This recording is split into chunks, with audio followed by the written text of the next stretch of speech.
Hey guys, this is Connor at Conquest HP, and this is yet another powerlifting meet prep vlog. There's Dexter in the back.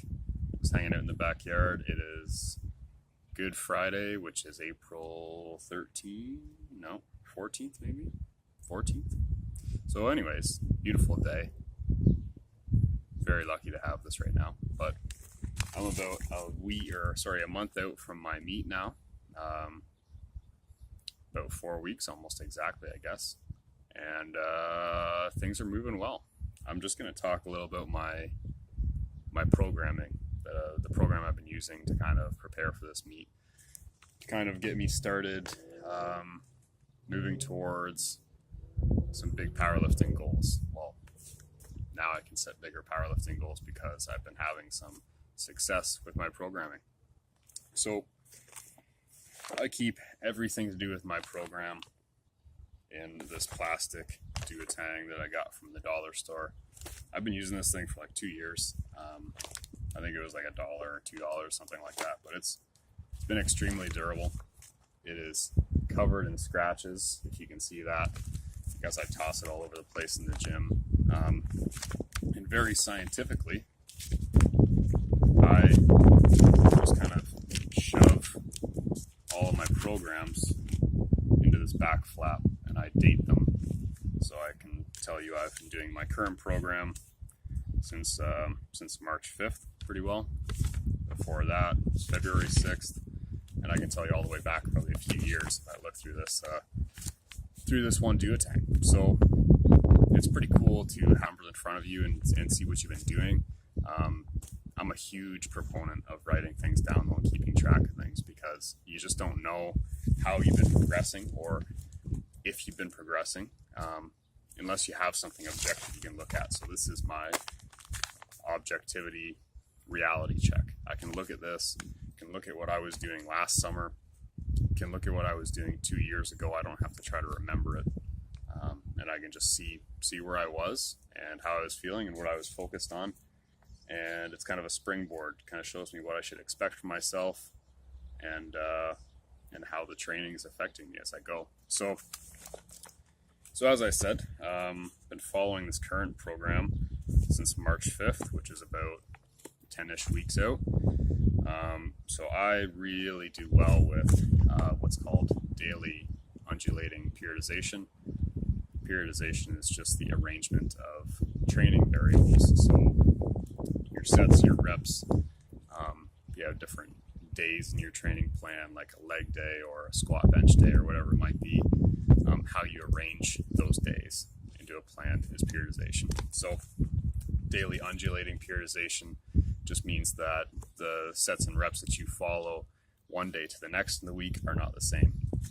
So a lot of programs will do the opposite, like block programs where they have you focusing on just strength or just muscle building or hypertrophy or whatever for a block of time, 4 weeks or 6 weeks or whatever it might be, or even 2 weeks. And all of the set and rep ranges will be very similar from day to day. And what you get with that is you tend to get a more specific response. So if you want hypertrophy, muscle building, then you can build that a lot more specifically by just hammering it all the time, every time you're in the gym. Daily undulating periodization, you might have one day that's dedicated more to upper body hypertrophy, one day that's upper body strength, one day that's kind of upper body power. They all have different sets and reps that go along with them, and intensities within those sets and reps as per your 1 rep max. And yeah, you get to kind of work on lots of different things at the same time, which is what I like about it. You're always kind of well-rounded. You're never like out of shape because you're only working on singles or peaking for 4 or 6 weeks at a time or whatever. You always get to kind of step up everything as you go. And sometimes the development can be a little slower, but I don't mind that. You know, if I can stay well-rounded as I'm developing, it's a good trade-off for me. I just like that. I always like being in shape. I always like looking okay, being pretty strong, being pretty powerful, being fairly conditioned, as in an endurance sense, not like a bodybuilder sense. But that's why I stick with this kind of program. So I also train pretty high frequency, which means that I'm hitting the big lifts, since I'm competing in powerlifting, we're talking about squat, bench, and deadlift. I'm hitting those more than 3 times a week. Not everyone will respond well to this kind of training, and some people will be much more frequent than I am with their training, but I found a balance that works well for me. Part of it was knowing myself, and part of it was still trial and error. For example, when I started out this program 5 weeks ago, or 6 weeks ago, I guess, I was planning on having 6 hard days of training a week, which is nothing new for me, but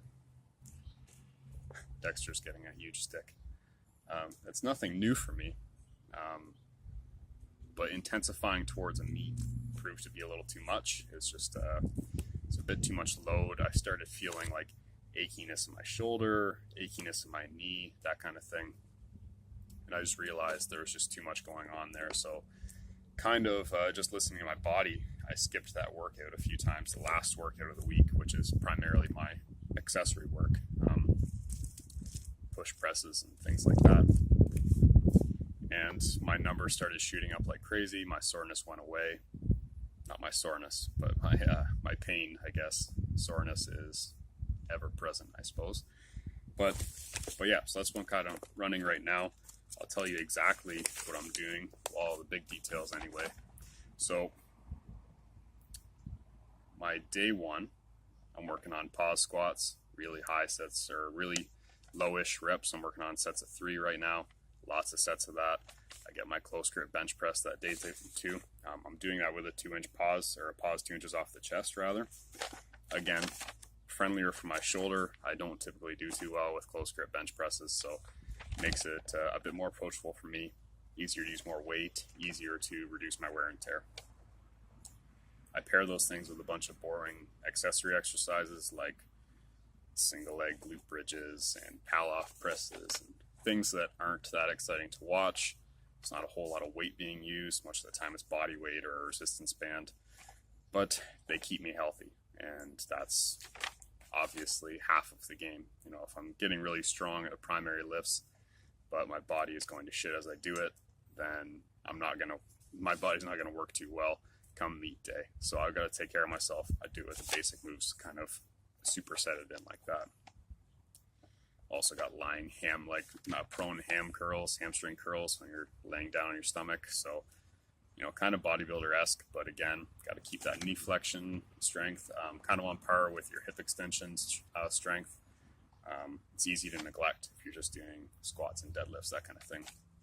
My day 2 is really fun. I get to work on deadlift signals. So I'm working on my competition variation of deadlift, which is a sumo deadlift. If you watch my Instagram footage, got my bench press, also competition variation. So with the full pause on the chest and everything, lots of sets of 3 that day.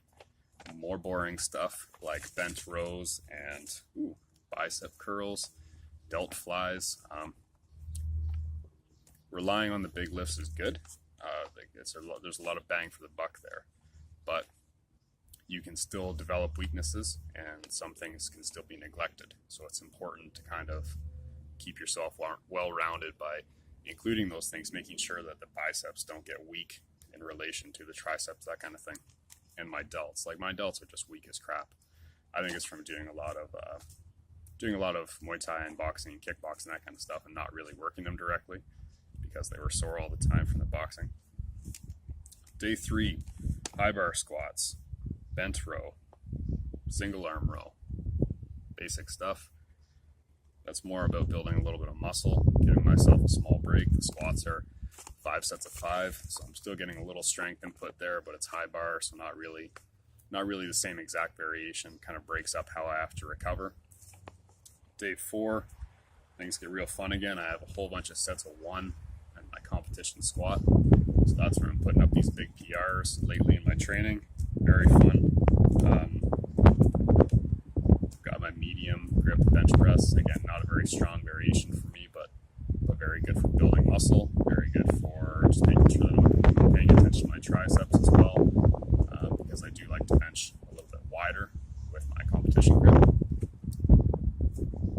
Boring stuff, handstand push-ups and and band walks. That can just for health, a little bit of muscle building, just to make sure I can continue this powerlifting journey that I've started. Next day, day 5, was the workout I did today. Got my competition squat. When I started this 6 weeks ago, I was doing 4 sets of 7 on that, which is horrible. Well, it's high reps. It's tough for powerlifters, right? But now I'm doing 5 sets of 5 on that, so I get to lift a little bit heavier. That's a lot of fun. Low bar squat again, my competition variation. Walking through and visualizing exactly like I'm going to be doing in the competition. What else do I have? Bench press. Get my heavy bench presses this day. A bunch of sets of 2, so still never really going close to failure, close to a heavy single. And again, this is largely trial and error. I find that my bench progresses a lot faster when it's not a whole lot of singles work, and it's actually like primarily between 3 or sets of 3 and 5, that kind of thing. So again, that's what works for me. After that, depending on the week, depending on how I'm feeling, how beat up I am, I'm doing a whole bunch of work on semi-sumo deadlifts. So for example, last week I didn't do these at all because my body was so unrecovered. This week I did a whole bunch of singles at a lighter weight, so I'd use 415, which is just under 70% of my max. And I did 20 singles, and I actually did it in less than 7 minutes, which is kind of fun, kind of like cardio. Just speed reps, just practice, just extra work to get in. That's very similar to what I'm going to do in competition again. So I get that practice, get that muscle building, get that volume on my body. Day 6 is not even worth talking about because, as I said, it's almost never been in my program I programmed it, but it's almost never been used by me just because I found that it was too much for my body to recover from. And that's a great example of more work not being better work because it was slowing me down. Once I took it out, recovery got back on par, and I'm feeling good again. If you're watching my Instagram, you're seeing all the PRs I've been setting, especially on the squats, and a couple PRs on the bench. So I'm very happy with that stuff. But yeah, it's daily undulating periodization. My reps are getting lower and lower as I get kind of close to the meet because I want to work on that strength skill aspect rather than just the muscle building piece. And yeah, I'm working out a lot. Lots of training, lots of weekly poundage. After the meet, I'm going to mix things up a little bit again, but I've been running a variation of this program since, if I go all the way back, since almost the start of December. And I've just been kind of subbing things in and out as I go, changing the rep ranges as I go, because you can't beat squats and deadlifts and bench press for building your squats and deadlifts and bench press. You want to get better at those things, you have to do them. And yeah, there's only so much you can change. There's only so many variations you need to get better at those things. So I've been sticking to those core things, rotating the other stuff in and out as I need to, if I feel I need more shoulder work or more back work or whatever it might be. But those are all kind of details that allow me to focus on the core stuff. So lots of work, frequent work, mixing up my work from day to day, but lots of skill practice as well. So I hope that gives you an idea of what I'm doing in the gym. If you want a better idea, check out my workout videos on YouTube, and also check out my Instagram at ConquestHP. Lots of my training videos there, lots of commentary about what I do in the gym. So hit like and subscribe, and I'll get another video pretty soon about how my numbers have changed over the last 6 months because it's been pretty wild. All right, talk soon, guys.